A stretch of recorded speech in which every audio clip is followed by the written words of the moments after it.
All right, 3, 2, 1.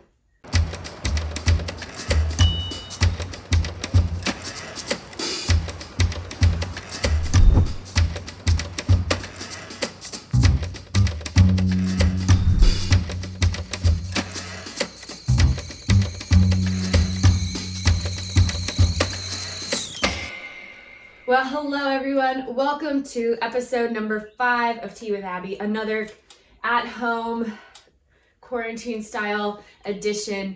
This is Tea with Abbie, the show where we talk the tea about the truth, what it's really like to start a business, run a business, and now be a founder during a pandemic. And you know, we're talking about how our companies are pivoting and adapting and making things work. So I'm so grateful to have our guest on today. Everyone, a little round of applause. We're saying welcome to Eunice Chendjou, who is COO and co-founder of Open Teams. Welcome, Eunice. Thank you. How are you doing this morning? I am doing amazing.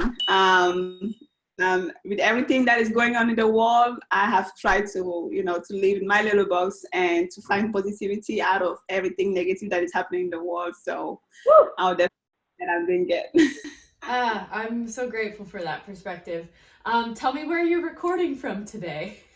I am recording from my living room.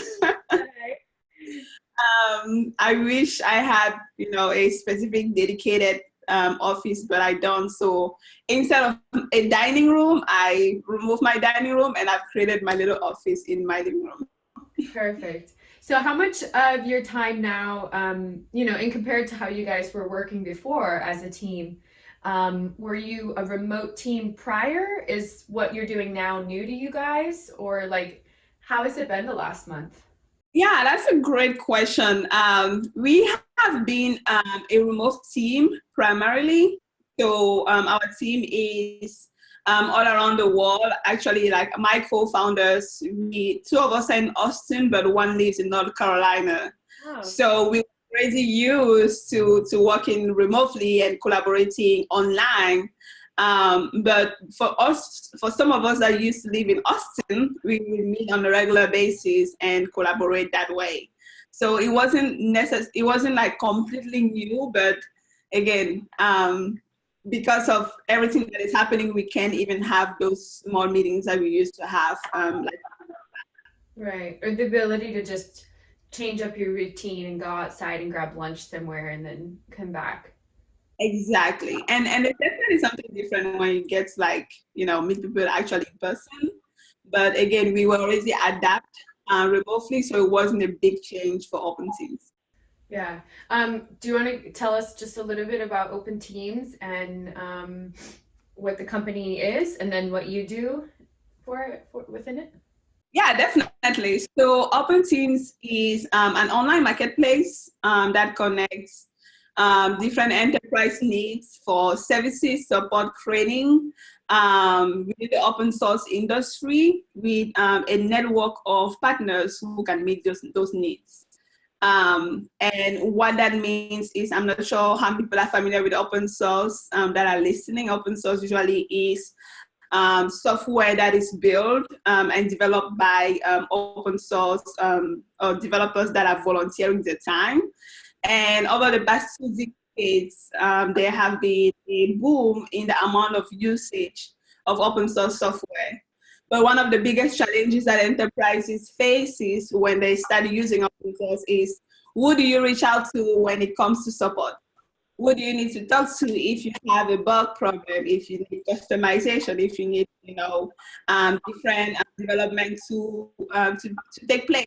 There's really no place for that. So Open Source goal to create a centralized marketplace to connect those enterprises with, projects, teams that can help them solve their needs. Cool. So since this dramatic change in business has occurred, have you seen a surge in business? Has your business been hit? How is it dealing with the pandemic? Yeah, definitely. I think we have face different challenges at different levels of the company. I think one big thing that I can think of right now is right before the pandemic started, we were getting ready as a company to raise our seed round. We had a couple of investors meetings set up. We had a couple of travel plans, and our race was supposed to be between April 23rd all the way to March 23rd all the way to April. And when all of this started, we had to cancel all of our travel plans. We had to speak with all of our investors and see if they were willing to meet us virtually. But also with that, I mean, a lot of VCs right now, they do have more free time to speak with people. But from our experience so far, we feel like there have been, and even with my interactions with other founders, is even though a lot of VCs are still investing, a good amount of them are a little bit more conservative right now because of what is going on. Yep. So that was one of the challenges that we face, and quite frankly, we haven't given up. We know that this pandemic has not come to stay; it has come to pass. So we are positive, and we think we are still going to raise, but it might just more realistically, it will take us a little bit longer than expected. Yeah. And because of that, there are some measures that we as a company had to take to make sure that we don't stumble during this time. And that meant, put a pause on our product development so we can have a longer runway. That meant really focusing on what are some priorities that we need to put on the top and what are some things that we can really put on the side and focus on that later on when all of this is gone. But we've also seen some good things come out of this. We actually, a firm reached out to us saying that, because we're a platform that connects open source developers with enterprises during this pandemic time, open source will play a big role to help find, different solutions for problems that, maybe ventilators, how can people find new ways to build ventilators? Open source is a great way to figure that out. And some data visualizations, data we can find out there that might help, figure out, when is this going to end? What are some solutions we need to adapt? A lot of different solutions are rising, and people have realized that they could potentially use our platform to find the right open source developers that can either volunteer their time, that can maybe work part-time, the evenings while they have their regular jobs. So that is something that we're excited about, and it has, it's a potential big win for our company. But every up comes with a little bit of downs, and every downs, so we're just trying to manage and see what works for us. Ooh. Well, I mean, Blended Sense is right there with you in that we are raising our seed round as well. And same thing, we had a conversation on Thursday for. We have raised since, and we've raised a little bit on the note heading into March. And then one of the largest conversations we had for the biggest check we'd be getting in happened on a Thursday. We sent over all our due diligence, our data room and everything. By that following Monday, Austin had gone into shelter in place. And the phone call that we thought would be, okay, let's go forward with the next steps, was actually, we are so sorry, you guys. We, love you. It's a yes, but just not right now. We have to see how this plays out. And it's disappointing, but I think it's powerful in the startup story if we can maintain this optimism throughout this raise and then weave that into fundraising now and show investors that we're resilient founders, we're capable of adapting, and that makes us, even more desirable as a company because we can handle this unprecedented chapter in our story. Because, I'm sure you guys never imagined the pandemic hitting. No, nobody saw it coming. How many years has Open Team been working on its company? What day is it? Well, April makes us 1 year because we launched April last year. We pretty much too. April 1st. Just like, yeah, we were like, this is a joke. Are you kidding me? 1 year company. Yeah, that's amazing. Well, I'm glad to hear that you're able to maintain some positivity, and I think that's something that I noticed when I first met you. I was like, oh, she smiles with every word she's saying, and that makes me feel so good. So I think it's really important right now. I really try. I don't know. I'm always feeling this way, maybe.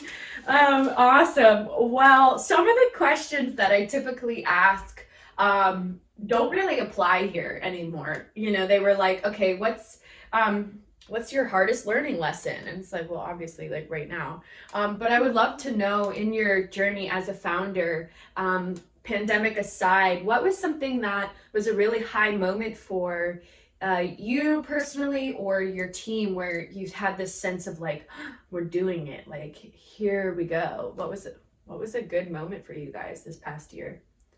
That's a great question. A good moment for us. I think a good moment is when we actually receive our first check. Like, there's nothing, at least for me personally, Open Teams is not my first company. Open Teams is my second company. And my first company, I tried to raise, I couldn't raise any money. And then when I joined Open Teams, we started working on the company for some time. And when we actually pitched our first, actual venture VC, and they actually gave us our first $100,000 check, I was like, dang, I've never seen that much money. And it was also like a reminder that, that we are onto something, that we're actually working towards something big, and that we have people outside of us that believe in us. I think for me, that was, for my co-founders, maybe it wasn't, but for me, it was one of those moments I was like, oh my God, like, this is actually happening. Like, somebody gave us money. So, there's no going back from here, pretty much. Yeah. I know you said this is your second company, and obviously I read a little bit about you on LinkedIn. Is this your second data company, or would you have said your hair salon was your first company? Oh my gosh. Okay. Well, I guess I would say this is my third company. There you go. I just feel like my hair salon, I don't know why, but like when I'm in the tech industry, I don't think that people will really consider that as a business, but it is a business that grew tremendously while I was in college. I came out of college with no debt, no whatsoever, and I was a rich college kid because I own a hair salon. But moving into the tech industry, I have never really put it out there as a business. I don't know why. Was it a brick and mortar, or like, what kind of business was it? Yeah, it was a brick and mortar. So I actually had a hair salon, and I had hairstylists that worked with me every single day and braided Black people's hair. I think that's so unique, because I think if you tried to put a tech founder and gave them the challenge of running a brick and mortar, I mean, that is night and day. It is completely different. And one of my best friends owns a hair salon in New York, and it's just a really unique, it's an entirely different kind of business model with all of its own revenue streams coming into it. And you have it's still management of people, but it's still customer service. You have to buy inventory. Like, there was a lot that went into it, but I don't know why. I almost never speak about it when people ask me, how many companies have you started? Do you think that's because it's so, maybe it has its own preconceived ideas and it would discredit you in your data and tech world? Yeah, I feel like people, in my world, in the tech world, people don't really, maybe it's in my mind, But I would think that people don't really consider the beauty industry or, a brick and mortar small business as an actual successful business. But quite frankly, I managed it for over 4 years, because even when I graduated college, I was still handling it until I decided, I have to get out of this business and actually do something with my degree. But I thought it was a pretty successful business for me. And I grew up with a dad that was an entrepreneur my whole life, right? So I have always been I've always wanted to be in business. I knew I always wanted to be in that space, which is the reason why even after I graduated college, and I decided, okay, well, I need to do something with my degree. Let me go get a regular job. I went and I got a regular job, and I was like, I hate this. Like, this is not for me. I got to go back in business. And I started looking for signs to help me transition from being a regular employee to being an entrepreneur again. But this time I had to do differently. I didn't want to be just a regular business. I had to be. Yeah. So what came after that chapter of, okay, you went into regular, that daily grind, the 9 to 5, you're like, oh boy, no, I can completely relate to that feeling. My dad's an entrepreneur as well. And yeah, I could not think of doing that for my life. I know it works for some people, but that's great.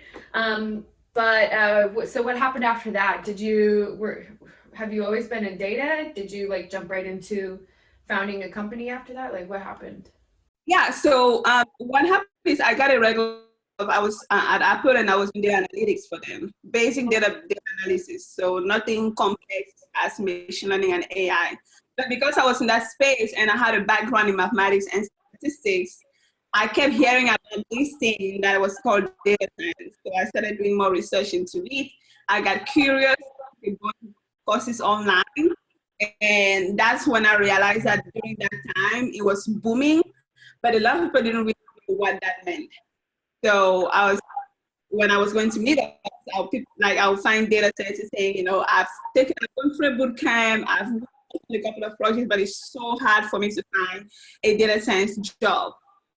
And I was like, whoa, why is this thing booming? But like people are still complaining about not finding jobs. So I started doing a research. I started picking businesses that I knew of, and they said, and most businesses didn't know what data was and how to adapt that into their businesses. So I said, you know what? I'll create a marketplace that can help connect these new data scientists with small to medium businesses. And it can be short or long-term projects, and I'll figure out, how to get there. So in my looking for answers, I found a company in Austin called Founder Institute. Small, stage accelerator program. I joined the program, they bumped me up, I quit my job, and then I went full time into the entrepreneurial journey. Little did I know what I was getting myself into.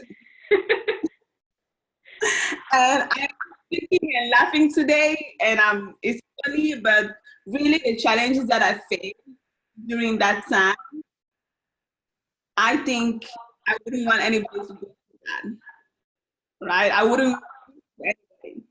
When I decided to quit my job, I barely had $5,000 in my bank account. And in my mind, trying to live the American dream, I thought I would go in there, I would find customers, I would sell it, and I'll be a millionaire. That was my thought. Now, what ended up happening is that money slowly started going away.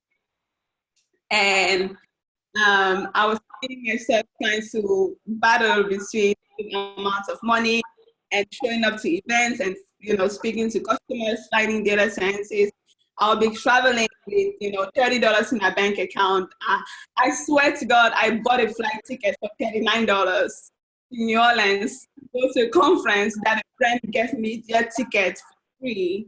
And I had no money to find a hotel.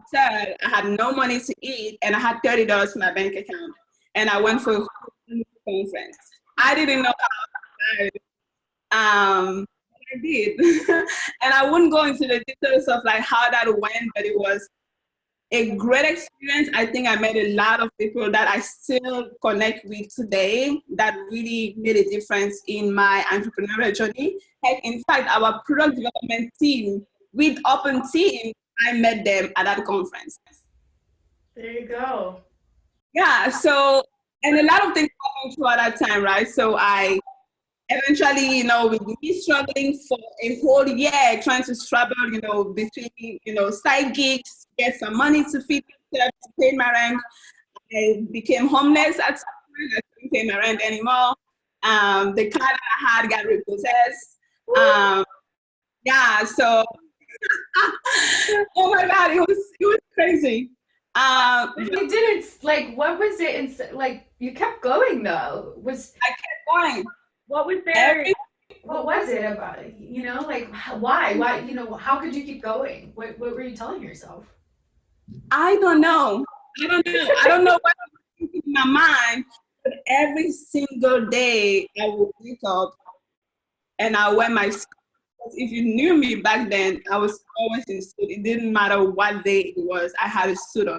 Not the typical, ugly modern suit. I had pink suit, blue suits, I was, and I would dress up and I'll take the bus because my car, I didn't have it anymore, and I'll show up every single meeting.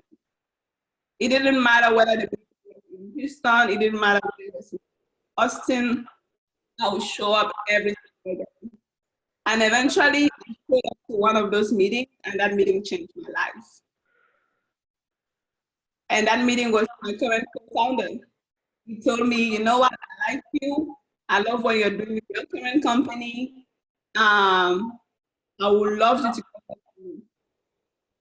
And bringing me in, it wasn't just, you're going to be the struggling type of entrepreneur. It's like, come, you pay your salary, we're going to set a small amount of investment, and we're going to raise more money, and then we're going to go from there. And honestly, I wouldn't have gotten to that point if I wasn't in business.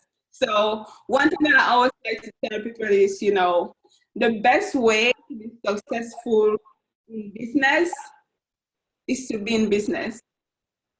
It doesn't matter whether you're struggling or you're successful or things are not going the way you thought it would be. Just keep going and just keep staying in business, and you'll be surprised. One day everything will come.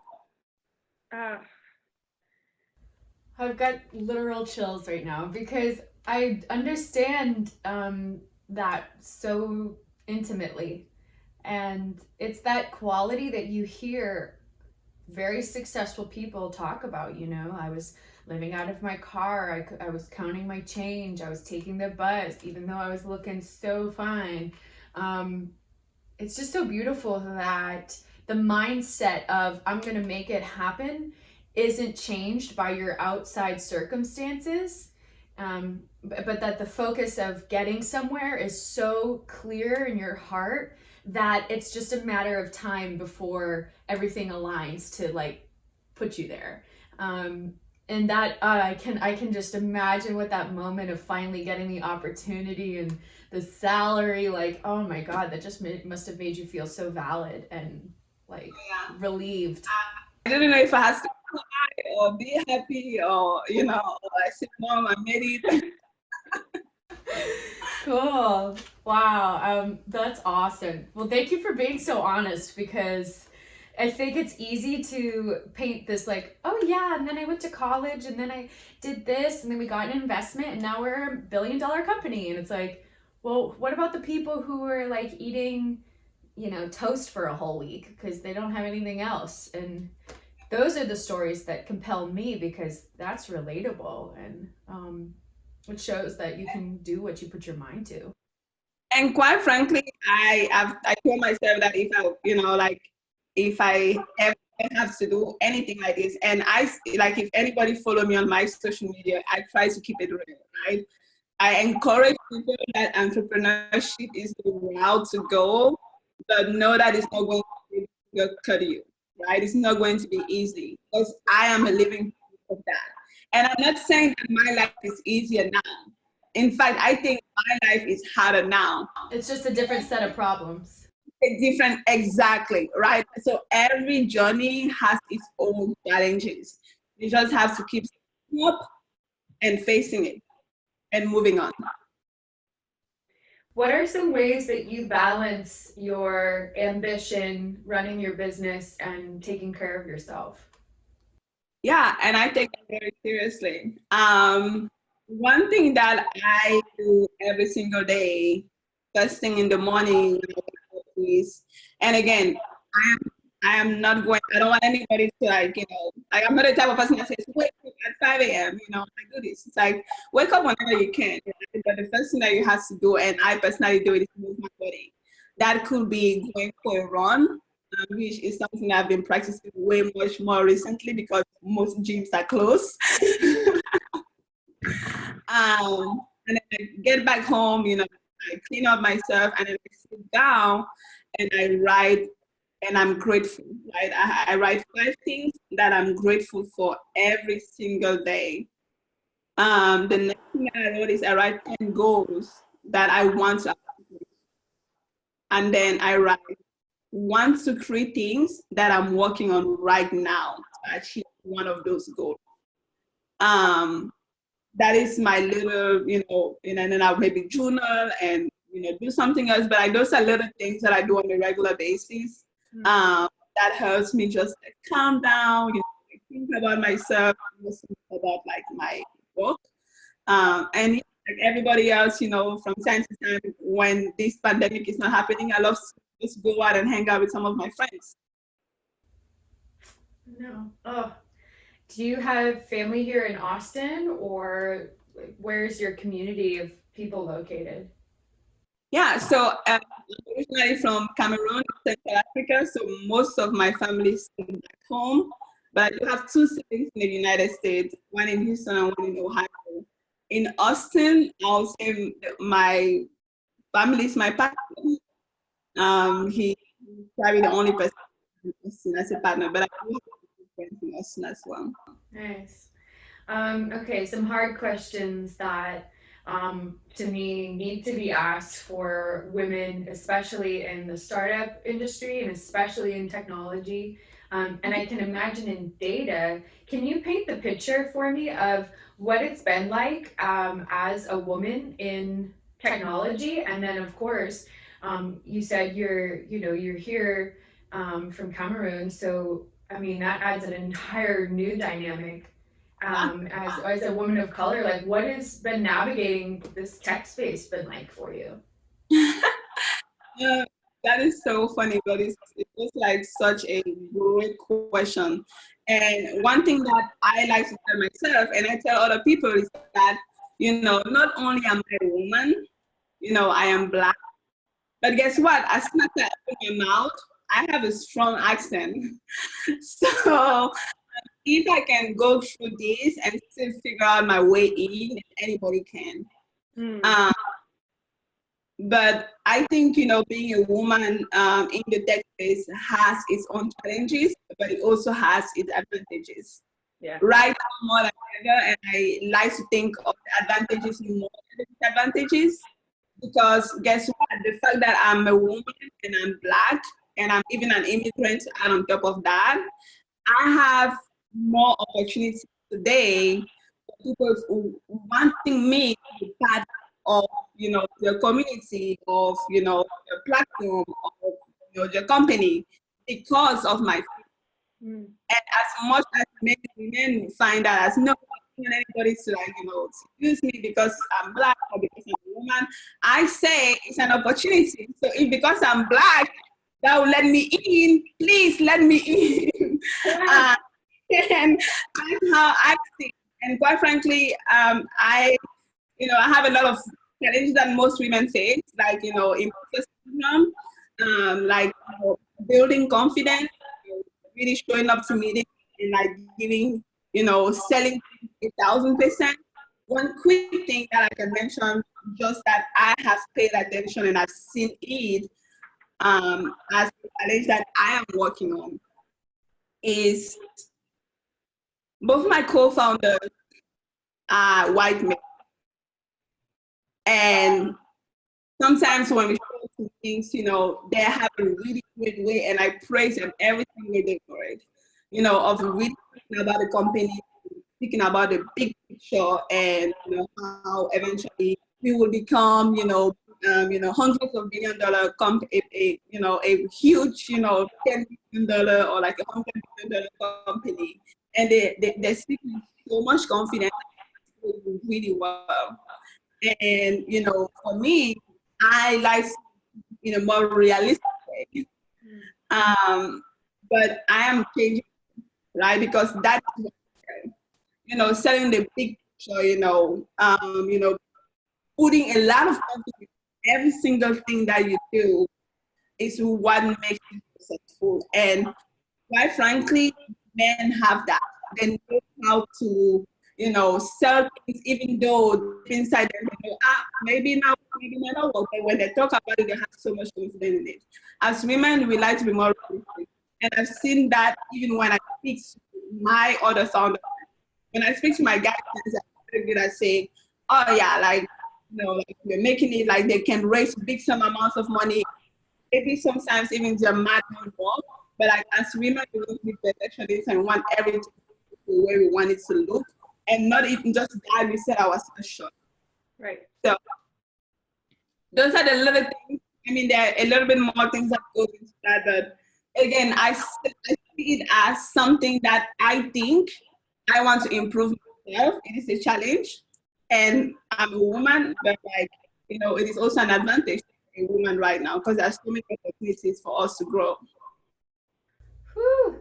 I feel that's so true. Because you're exactly right. I think the world is ready for this thing they've seen a lot to kind of move aside and make space for the possibilities that women and other kinds of people who've been unrepresented before can bring to the table, and how refreshing our ideas are and different. I saw something yesterday, and it was an article, and it was like the most successful countries right now responding to the pandemic are all led by women. Like the prime minister is a woman, or the leader of the country is a woman, and I think that's because they bring this opposite quality that I think our male counterparts can learn from us. But the yes, you said the realistic can in the pitching room, it's you have to be big picture, you have to be bold. But I think when you're relating to your team and how you lead within your organization, the woman's ability to be empathetic and realistic and meet people right where they're at, I think is definitely a huge advantage. And I love the idea that you can take a disadvantage and see it as an opportunity. Wow. I mean, I'm really excited that a chance interaction has turned into the opportunity for my business to work with yours. And that's been really cool. I don't get to I did, obviously in the beginning, I was sourcing a lot of customers, but now, we have our kind of team that handles that. And so I feel really proud anytime I get to bring someone in. I'm like, yeah, that was my connection. But I think, yeah. Where's the next step for yourself in Open Teams? I know you said you're trying to raise that seed. What's on the horizon? What's coming next? Oh yeah, your comment was a little bit cutting, so I was like, what did she say? Did you get it? Yeah, so you said what is next for my 7th? Yeah. Okay. I Open Teams again. We quite frankly, we're trying to raise a big seed round. So that's really what is next for us.